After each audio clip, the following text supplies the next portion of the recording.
ụbọchị adịchara mma maka mmiri biko presenting Ikwono Umuahia Federal Constituency Honorable Obi Agocha. From the 26th and road appears to be economics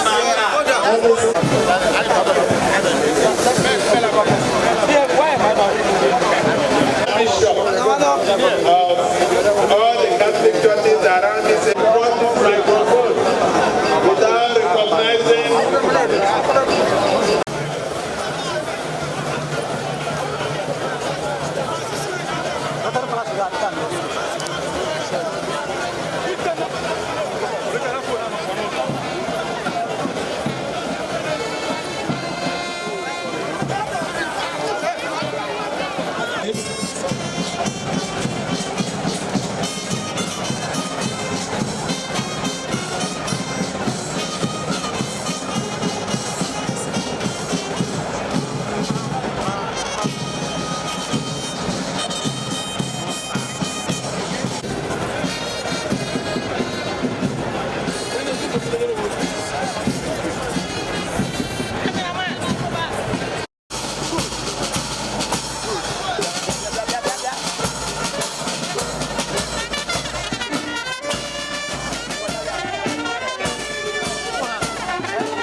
Honorable Justice Lilian Tata.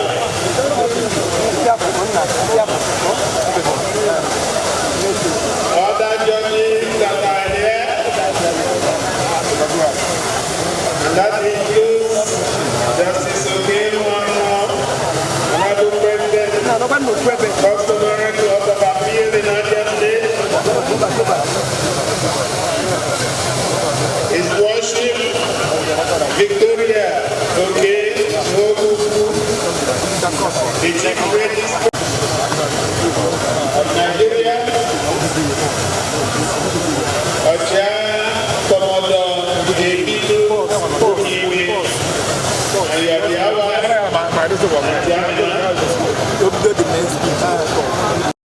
I know a lot of people are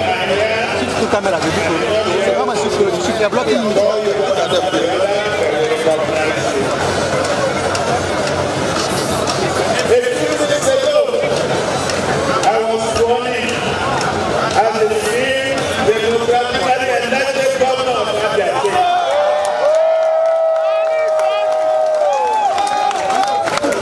It is therefore with great pride, humility, and enhancement of duty that I address you now for the first time in that capacity. On the 22nd of March this year, when the INEC announced us winners in the bruising and long-drawn-out Abia gubernatorial election, our first task was to head to church to give thanks to the Almighty God and to hand over the state to Him, knowing that anything left in His hands is the author and finisher of our faith, the foundation of all successful endeavors of mankind. Just like the Christian community did a few days ago, I want to use this solemn and formal occasion to rededicate Abia State to God Almighty. In line with all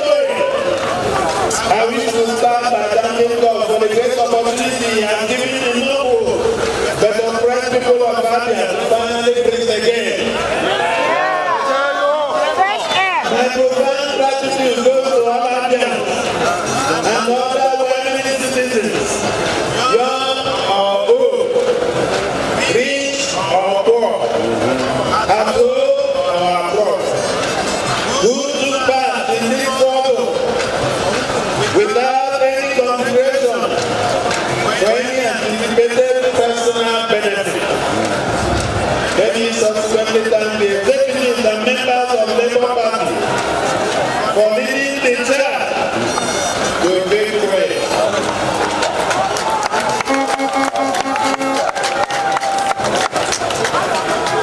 I must at this time recognize the chairman of Labour Party in our midst, the national chairman, Barrister Julius Abuja.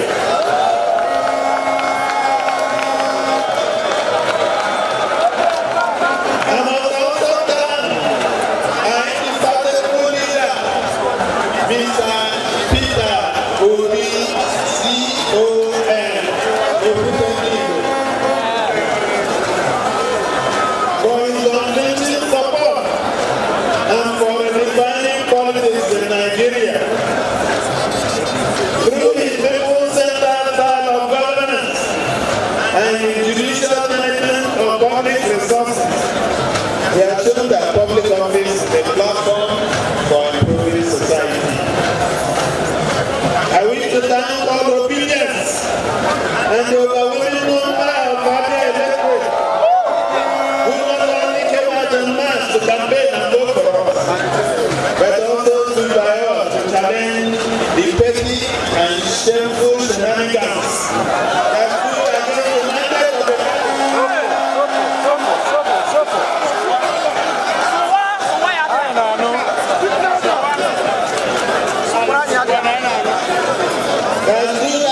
the mandate of the even up to this generation event. Finally, today is the day all women citizens of Abia and all people of goodwill the world over have been waiting for. Yes.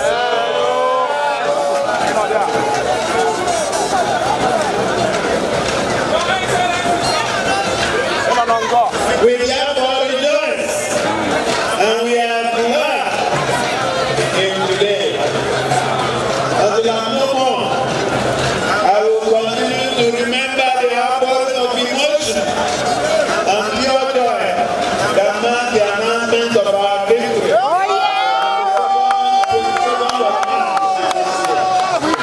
It will continue to inspire me to serve the people of Abia and to strive to meet high expectations of me as their governor and chief servant.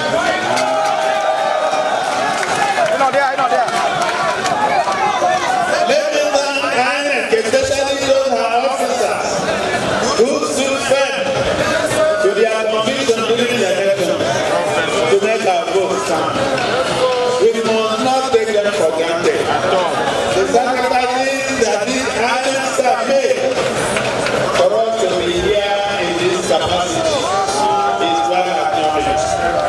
Posterity will not forget those of them who put even their personal lives on the line to save our endangered democracy and keep alive the hallowed ritual of this form of government, which demands obeying the will of the people. These INEC officials are willing to pay even the simple price to ensure that the way of the people prevails. They are remarkable show of courage and conviction to serve as a constant reminder that freedom is a turning ground, which one must wear with extreme alertness and loss of sacrifice. As we commence our certificate of governance, it has now become our own obligation to show to the whole world why votes should count.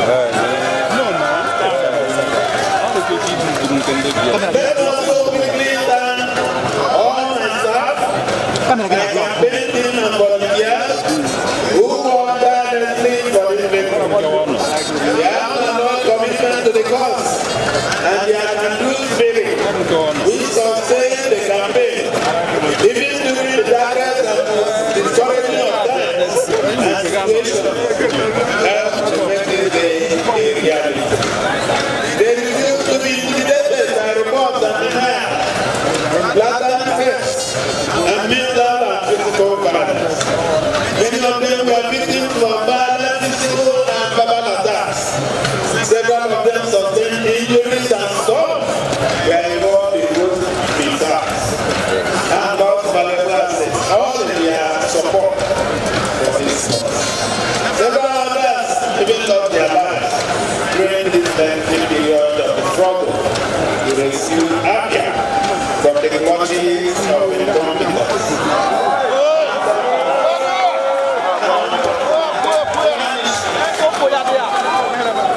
I pray for the sweet repose of those members of the party. And I hereby request our government to keep their memories alive and ensure that their labor will not be in vain. May I therefore ask for your permission to pay tribute to some of them who should have been here today. My best friend and my brother, who wanted this day to happen 8 years ago, Prince Otisip Ndukwe Kabo, also known as Apple, slept on October 20, 2015. Others are Mr. Eze Abamefuna, Prince DK, Dr. Mike Mwachukwu, Prince Emeka Obas, Chief Edi Chief Mike Kodi Mike Nachandas, and then lately the chairman of our campaign council, Mazi Nana. May I request that we stand for a minute and pay a minute silence for the people of the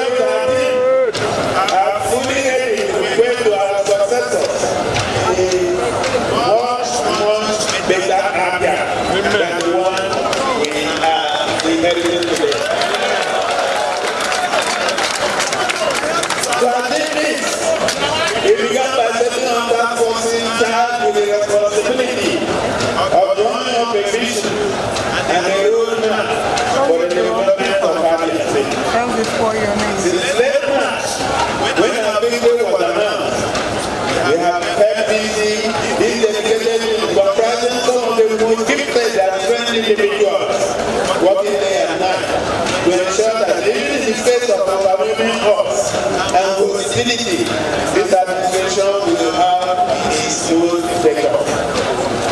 They are the members of the Transition Council, the Inauguration Committee, and the Handover Committee. Many of them are with us here today. And I'd like to use this opportunity to say a big thank you to all of them and to salute their hard work and their sacrifices. And will not forget the sacrifices made by members of my immediate and extended family who stood firmly by me all these years and gave me all the support and sustenance needed to survive this really electioneering campaign that lasted a major part of 8 years. I must thank particularly my dear wife, Priscilla, who has remained my entire pillar of support and who has played to continue to be my inner strength as we embark on this new journey. And of course, my children alike. I owe them great debts that will be difficult to repay in one lifetime. Despite initial assurances from the other side that the endless season of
come on board as we seek a common purpose to actualize our long-road positive desires for our people.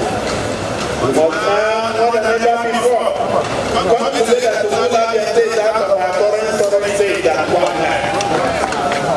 I must also say that our state has never been divided along ethnic lines.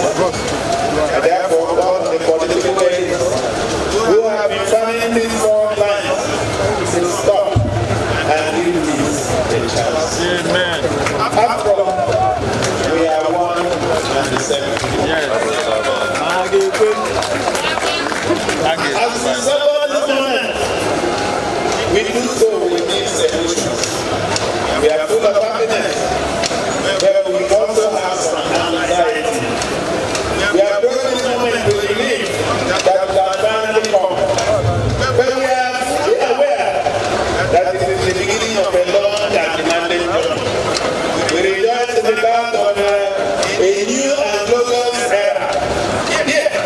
We cannot simply forget the years of wealth and missed opportunities arising from self-seeking, prebendal, and profligate governance.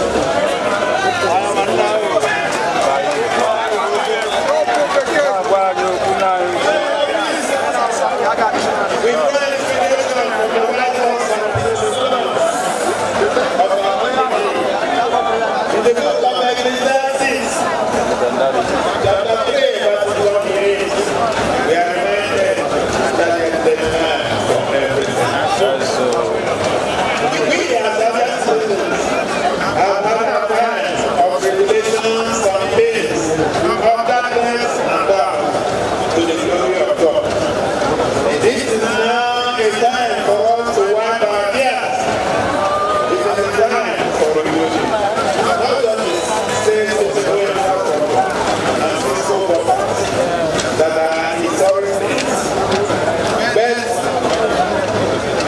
also to review our individual and collective values.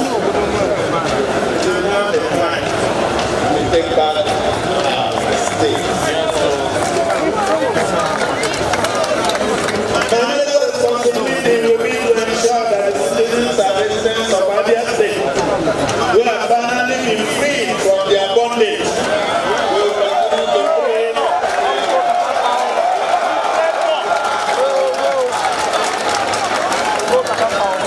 and go about their daily pursuit of good quality life.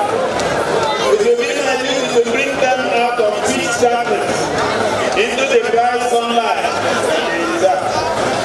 It will be my duty to show them that there is more to life than the poverty, hunger, ignorance, disease, insecurity, and control that all these days have become their daily reality. It will be my duty to continue to remind them that they are the offspring of those who once created the fastest growing economy in the world. It is my duty to let them realize that they were one of the world's largest makers of some key products on which the world's economy depended. It is my responsibility to let them know that the institutions of learning have in the past produced some of the greatest minds in the world of arts, science, and technology, mathematics, banking, finance, politics, law, history,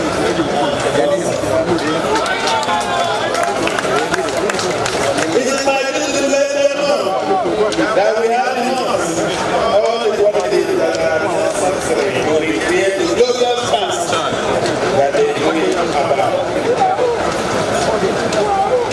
I have abiding faith in our ability to conquer the challenges of the decades of poor quality government, the decades of stunted growth and development, the decades of liberalization, injustice, and loss of self-dignity, the decades of hopelessness, anguish, and pain. After all, we are the children of those who were at the forefront of the successful conquest of independence for Nigeria and indeed Africa. We come from the wombs of the heroic women who defied the guns,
desire and the fierce determination, whatever it rightly takes to succeed.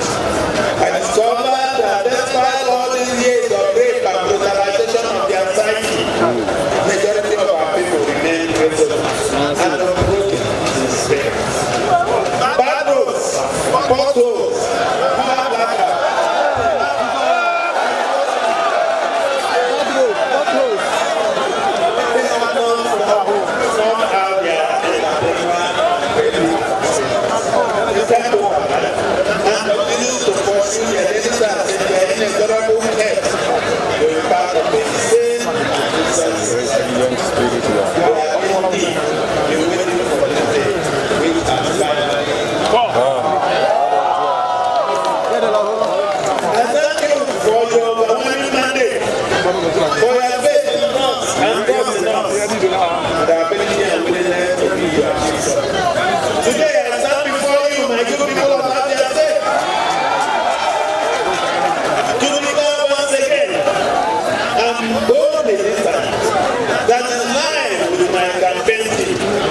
You should weep no more.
Even as we pledge to do our best to serve the state, let us all bear in mind that this adventure will only lead to success when we all resolve to serve our country. We propose to create prosperity, happiness, and security for every citizen and resident of Abia State. As we spread our hand of service and leadership, we expect the citizens to also do this. A bird that desires to soar on eagle's wings must first set himself free from his cage. To participate in the reunion of our state and something happen to greatness. My promise is that all those who take part in making this fight must participate in eating it.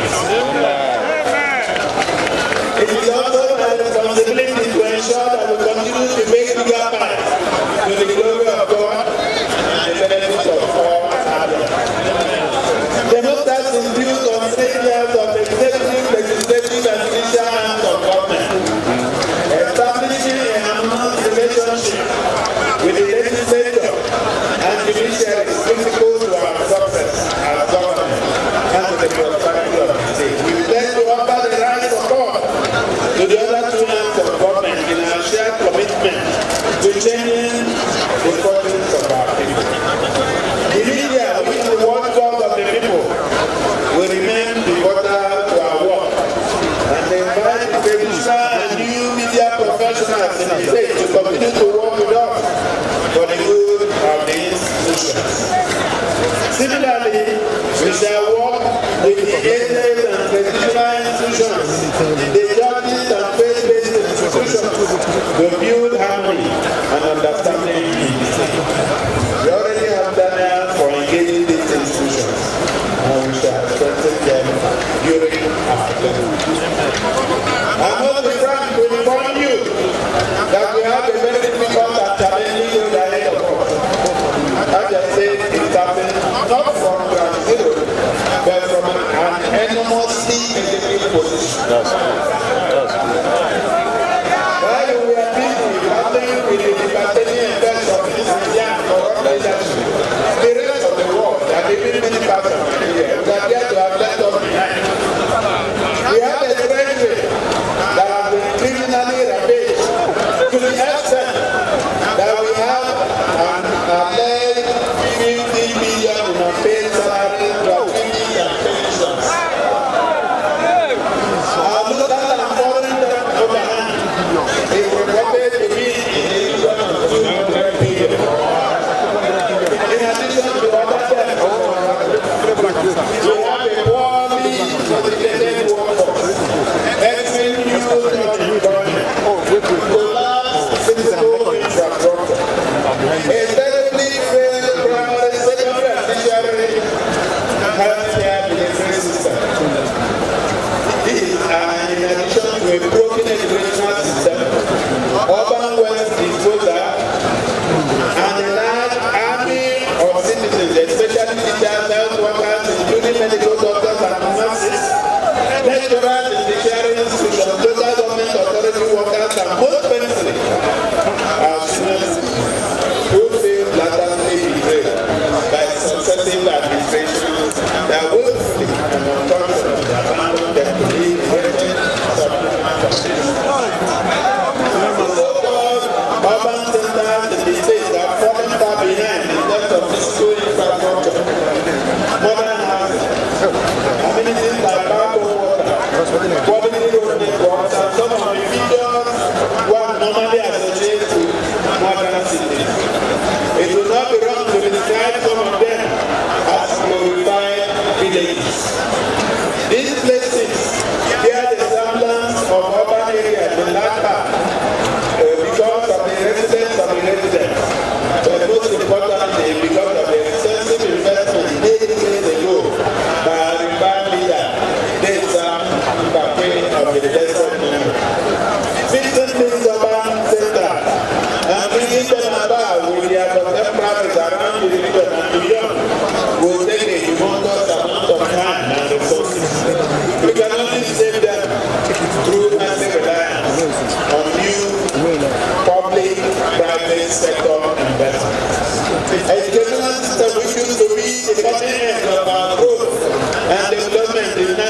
Commando.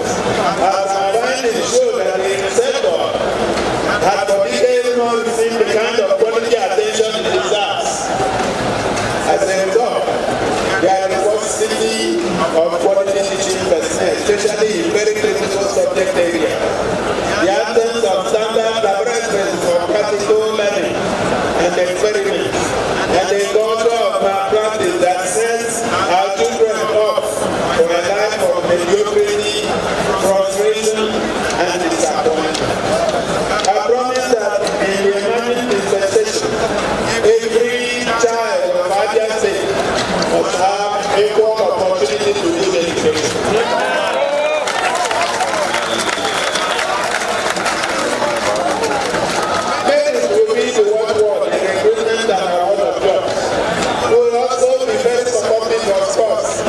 And we seek to return the state to the ages of the biker and the rest.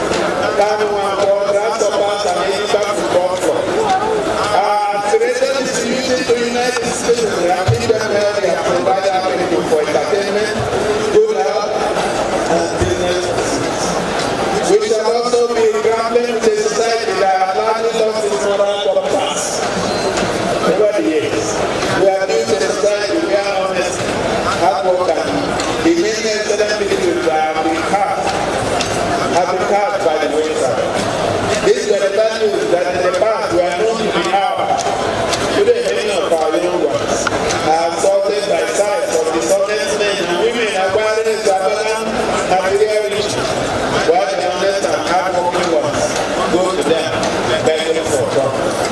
Our children have been witnessing persons of little or no moral restraint, emerging leaders in their community, giving chieftaincy titles, and celebrated most regrettably even by religious leaders. Many of our young ones are taken to dishonest pursuits because the society they live in has not shown them a better way. Today, I will enter into a new social contract with India. That has led to use every attribute that God has given to me to serve you. I will also demand from you some sacrifice. When a bird is released from his cage, he must flap his wings to fly and soar away to freedom. I promise to be a great conductor. But every member of this orchestra must play his or her instrument and must do so in harmony. Our social contract with the good people of Abia State is that there shall not be a government of excuses and finger pointing. We have taken time to review the situation, and we already have a clear understanding of what is expected from government. Abians will no longer need the media to tell them what the government is doing in their communities.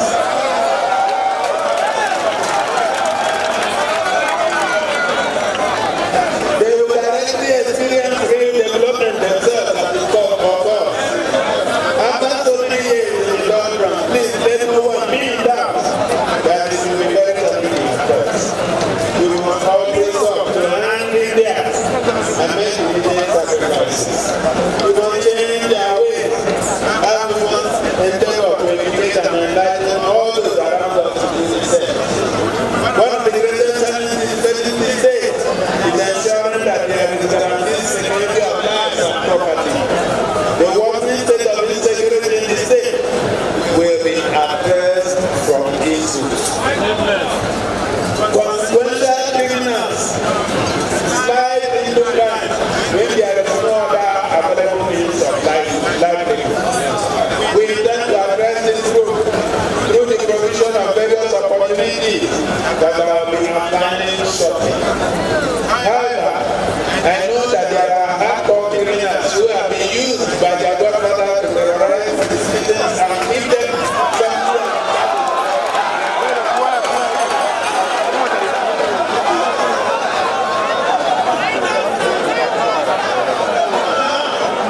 My simple warning to them is that they must leave the state from today.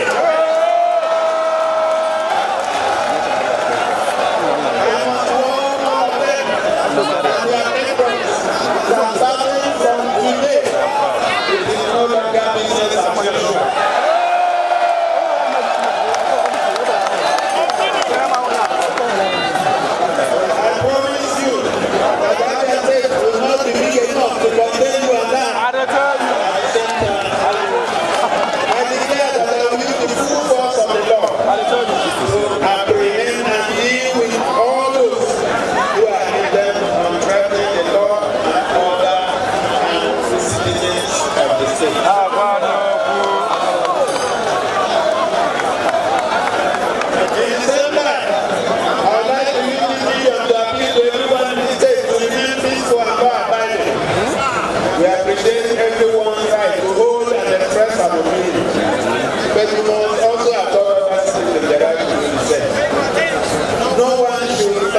legitimate discontent among many sections of the state. This is one of the key areas we intend to start addressing immediately. We shall be open to sincerely engage anyone or group with reasonable grievances so as to find a satisfactory path to sustainable peace and harmony. I'm a strong advocate of dialogue and the pursuit of justice through legitimate channels. We must shun destruction and all forms of violence. We are me. And our tradition is based on dialogue and consensus democracy. Our tradition forbids the spilling of blood, destruction of public and private property, and hostility towards the innocent and vulnerable. We shall be guided by these noble traditions of our people while pursuing progress and development on all fronts. Having laid the foregoing foundation, it gives me great pleasure to announce that within the next few days, we shall commence the payment of May 2024.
Priority shall be given to young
institutions across the state that promote excellence and have a history of producing high-quality students.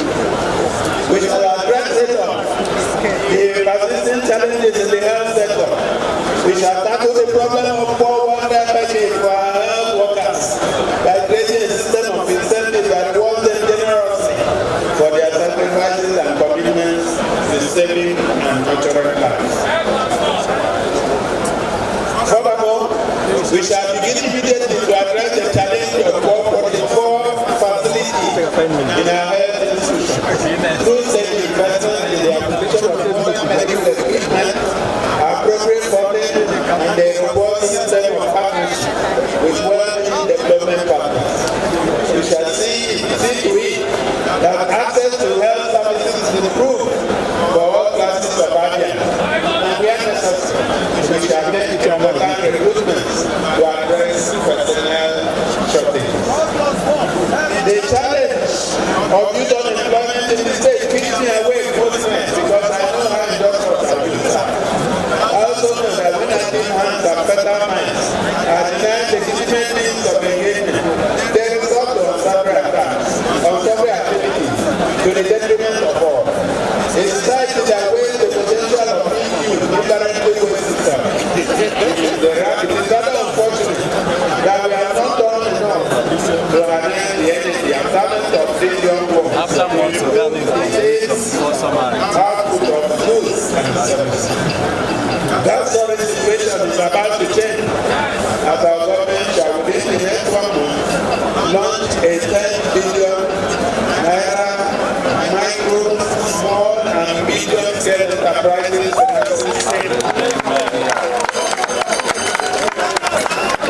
which will comprise conditional business grants and low interest loans to support relevant enterprises. The desired modality for accessing these funds shall be made public soon. It is my projection that a minimum of 20,000 MSMEs, that is small scale industry, shall benefit from this fund over the next 2 years and shall in turn generate at least 100,000 direct jobs and another 200,000 indirect employment. In partnership with commercial banks, local and international development agencies, venture capitalists and independent investors, we shall target small-scale industries in high-impact areas such as information technology, agriculture, small-scale manufacturing, fashion, leatherworks, and other areas where the state has some comparative advantage. We shall also leverage on some of the major reforms in the power sector to provide structural support in the form of daily electricity access for these entrepreneurs. Our administration shall also make sure that the major obstacles to business success, such as poor road networks, privatization and restricted access to local and global markets, are timelessly dealt with. As you all know, Aba is a city that is very dear to my heart and critical to my leadership. I believe that many Indians have the same attitude towards Aba and then towards the other state to restore the glory of our beloved university. And in the next 1 week, announce the setting up of the suitable administrative and investment vehicle to drive the social and economic rejuvenation of Aba.